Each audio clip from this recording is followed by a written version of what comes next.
a sexualidade é um fluxo, uma correnteza. Se for bloqueado, vai vazar de alguma forma, porque é energia de vida, energia vital, energia e essa energia é energia de criação, energia. Então ela vai ter que ser canalizada. Então, se houver muita repressão, as compulsões, as parafilias, elas vão ser mais manifestadas. O que seria parafilia? Antigamente chamava de perversão, né?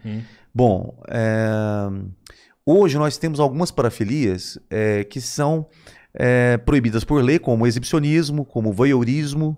Exibicionismo exibicionismo é proibido? A gente vê na manifestação lá o povo tirando a roupa, mostrando tudo.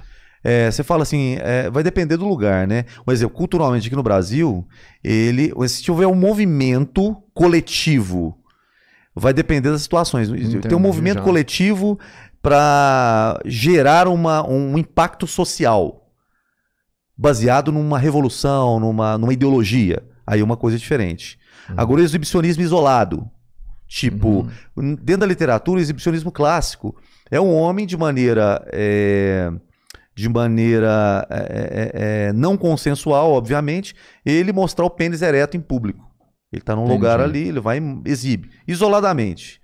Agora, o que você está falando é relacionado ao movimento social, né? Entendo, uma ideologia, também. etc. É tipo assim, se for um cara só não pode, se for vários, aí já é um... Em nome de um movimento. Aí é artístico. Movimento social. Artístico. Exatamente. Pô, esse é um ponto também, né? Polêmico pra caramba. É verdade, verdade. Até que ponto as leis, né? Elas assim, você não pode fazer escondidinho assim, não, mas mostrar dentro do supermercado aí já é legal, né? Assim, ó, não tô fazendo escondido, não. Exatamente. Aí a gente vê a questão de como a lei encara os movimentos sociais, né? Os movimentos radicais, até que ferem a fé das pessoas, que às vezes movimentos que são exibidos sem nenhuma possibilidade de evolução ali, é só para um movimento mais de externalizar o ódio, movimentar a energia de raiva e de revolta, do que realmente uma resolução de alguma coisa. Não tem solução. Não tem uma resolução, né? Sim, não, gerar um impacto tão grande social com situações, um exemplo, o feminismo radical. Mas eu acho, cara, que estica uma corda, assim, sabe? Não tem solução. Mas ele vai normalizando as coisas, sabe, mano? Sim, sim. Você fala assim, esse ato que eles fazem transforma isso em um cotidiano, né? Cara, passa a ser aceitável impacta. em cada situação. Hoje impacta, né? Fez hoje, impactou todo mundo. Gerou um impacto social. Amanhã já impacta menos. Depois de amanhã você já entende que aquilo ali é um grupo que faz isso. Sim. Depois de amanhã você entende que tem várias pessoas que fazem isso. E aí o negócio aí sempre esticando pra uma hora normalizar, mano. Tudo que é feito de forma repetida cria um hábito, cria uma cultura, cria vamos dizer assim, uma tradição social. Se aquilo for realmente repetidas vezes feito, aquilo vai passar a ser natural. Tanto para gerar algum efeito, quanto para ser desconsiderado. Mas vai gerar uma tradição, vai gerar um hábito, vai fazer parte de uma cultura, se aquilo for praticado sempre. Você pega aqui um exemplo, voyeurismo, sempre existiu. Só que eu na idade daqueles moleques ali, eu não sabia que era isso. O voyeur, né? Às vezes... Eu não sabia que era. Então, o que é isso? Hoje a galera já sabe, entendeu? Sim, sim. Não, eu não sei não, falei o que é. Não, pergunta profissional, mano. Não tô aqui pra responder dúvida, não. Voyeur é uma palavra em francês, né? Que tá relacionada à observação, a olhar, a observar. Sim. O voyeur clássico, na literatura da sexologia clássica, é um cara que ele gosta de observar, sem ser visto que ele está sendo observado, né? É o voyeur, né? Então ele gosta de observar, um exemplo, pessoas trocando de roupa, pessoas saindo do banho, e gosta de se masturbar, o prazer sexual dele. O voyeur, que ele tem que buscar um tratamento e uma ajuda, é aquele que troca a relação sexual tradicional pela observação. Caramba! Então ele tem mais prazer e satisfação sexual em observar e se masturbar na observação do que na relação em si. Na aí troca, aí seria uma faz troca mal. de prazeres. Na troca. Se ele vê e consegue ter uma relação sexual normal com a parceira, não, tá tudo não bem. tem problema. Não, tá não. tudo bem. Sim, sim. Aí entra numa questão, um exemplo. Aí depende. Pra ele seria uma preliminar, aí tá legal. Aí vai depender de duas questões diferentes, pra gente entender. Olha só, se o cara observar pessoas que não consentem na observação. Um exemplo, o cara tá observando pessoas escondidas. A pessoa não consentiu que ele esteja observando, que ele estivesse observando. Ele tá ali olhando a mulher saindo do banho, ele tá ali observando, trocando de roupa, ele tá ali observando, e aquilo não é consentido. Se ele for descoberto, aí geraria um crime social e tal. Sim. Então, nesse ponto aí, agora, se a pessoa consente, é uma coisa consensual, né? Tá tudo ok. É uma forma de fetiche, uma forma de prazer, uma forma de estímulo. Mas a pessoa observada, ela tem que ter ela tem que dar a liberdade para que isso aconteça, né? Sim. Então, um exemplo, dentro das parafilias, o que é parafilia? Vamos colocar, parafilia é toda relação sexual não tradicional, não convencional. Transtorno parafílico é tudo aquilo que a pessoa faz, que não há consensualidade, que ele tem um vício só naquele tipo de ação, de situação. Então, não consensual, ter o vício só naquilo.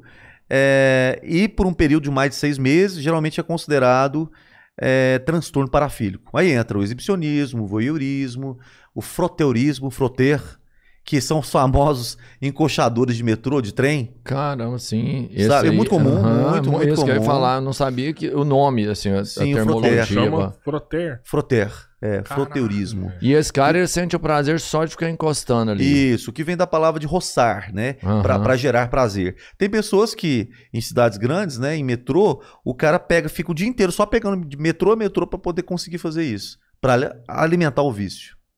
Cara, é vício mesmo. O trampo dele é pegar metrô e praticar o crime. Ônibus, metrô, etc. Caralho, velho. Cara, e aí é uma doença mesmo, porque o cara vai ficar um dia inteiro praticando um ato. Exato. Você vê o tamanho do problema mental que ele tá. Isso, ele troca as atividades. Tudo que é excessivo é vício, né? Tudo que é excessivo. No geral, na vida. Tudo que você deixa, as obrigações, situações que geram equilíbrio social, equilíbrio mental, equilíbrio emocional, são vícios, né? E nesse ponto, dentro da sexualidade humana, existem vários. E o que acontece? Quanto mais a sexualidade é reprimida, maior a probabilidade de transtornos parafílicos, de compulsões. Quanto você reprime, você vai dar um gatilho errado. Você fala assim, tipo... vamos dizer assim, a pessoa ela se priva de viver a sexualidade, ou ela é castrada de forma religiosa, de forma intrafamiliar, no núcleo familiar, ou de forma social. Quanto mais reprimido, mais a pessoa tem o desejo, porque ali gera aquele desejo. Então, quanto mais você se equilibrar na sua energia, mais você vai praticar o sexo. Você não vai ter fetiche, você não vai gostar de uma coisa diferente. Vai gostar. É normal, cada um tem sua maneira de descobrir o prazer. Mas quanto mais você for reprimido, mais aquela energia ela vai ser mais avassaladora. E mais você pode, vamos dizer, deixar essa energia ser... porque ela é uma potência. Né? Quanto mais ela for guardada, mais o perigo das pessoas que muitas vezes têm alguns transtornos diferentes, pegar essa energia acumulada e gerar para situações mais não consensuais, situações mais onde você pode infringir o livre-arbítrio do outro, o espaço do outro. Reprimir uma sexualidade da pessoa, ela pode desenvolver uma parafilia, no caso.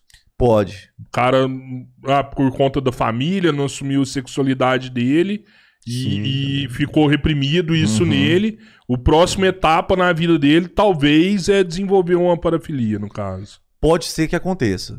Pode ser que aconteça. Cientificamente não é comprovado que necessariamente acontece. Mas há uma probabilidade de acontecer isso. Muito grande, muito grande. Caramba, muito grande. Véio, foda. Então, os transtornos parafílicos, né? mais comuns exibicionismo, voyeurismo, a gente vê o froteurismo, a pedofilia. Cara, então, pornografia você também, tá falando aí? Não, a pornografia não entra num transtorno parafílico, né? Mas ela entra num dos vícios. Existem vícios que não são transtornos parafílicos. E existem vícios dentro dos transtornos parafílicos que encaixam nos diagnósticos. Vou dar um exemplo. A pornografia, por que ela não se encaixa nos transtornos parafílicos? Que são as perversões. Porque é algo que você faz com você mesmo. Você não está prejudicando terceiros. Né? Tem que causar. Os transtornos parafílicos tem que causar. Depende do tipo de pornografia que você está consumindo, não? Vai depender do tipo. Mas a pornografia tradicional, vamos supor, você está vendo um vídeo, você está vendo fotos, você com você mesmo, vendo fotos, vendo vídeos. Isso não te traz, um exemplo, isso te traz prejuízos a nível de vício, a nível de você ficar. Às vezes tem pessoas que causam disfunção erétil, ejaculação precoce, por vício em pornografia. Por quê? Com a parceira ali, ele condiciona a mente dele a tantas imagens, a tanto de vídeos e fotos, que ele não vai ver o corpo ali, às vezes, da parceira, que não está com aquele corpo todo modelado da pornografia. Então ele pode não ter aquela atração e, consequentemente, gerar disfunção erétil, ou ejaculação retardada, ou ejaculação precoce. Então vai depender. Mas dentro dos transtornos parafílicos, tem que causar sofrimento para você e para terceiros. Entendi. E para terceiro, quando não é consensual. Então não há consensualidade. Tudo que não há consensualidade gera um transtorno. E às vezes o transtorno, o sofrimento é para você também. Você sofre com aquele desejo, né? Então, não é que a pessoa que tem o transtorno parafílico, ela é o vilão da história. Muitas vezes ela sofre com aquilo. Ela é um doente. Ela precisa de tratamento. Mas não necessariamente ela sofre. Alguns casos podem sofrer, alguns não. Alguns casos podem sofrer. Sente prazer mesmo e quer aumentar isso aí. Sim, em alguns casos, quando a pessoa ela é reprimida pela lei, ela começa a ficar com medo, né? Então, se ela for reprimida pela lei, ela começa a ficar com medo e isso acaba minando um pouco a ação da pessoa. Mas não tratou o desejo, porque o desejo é interno.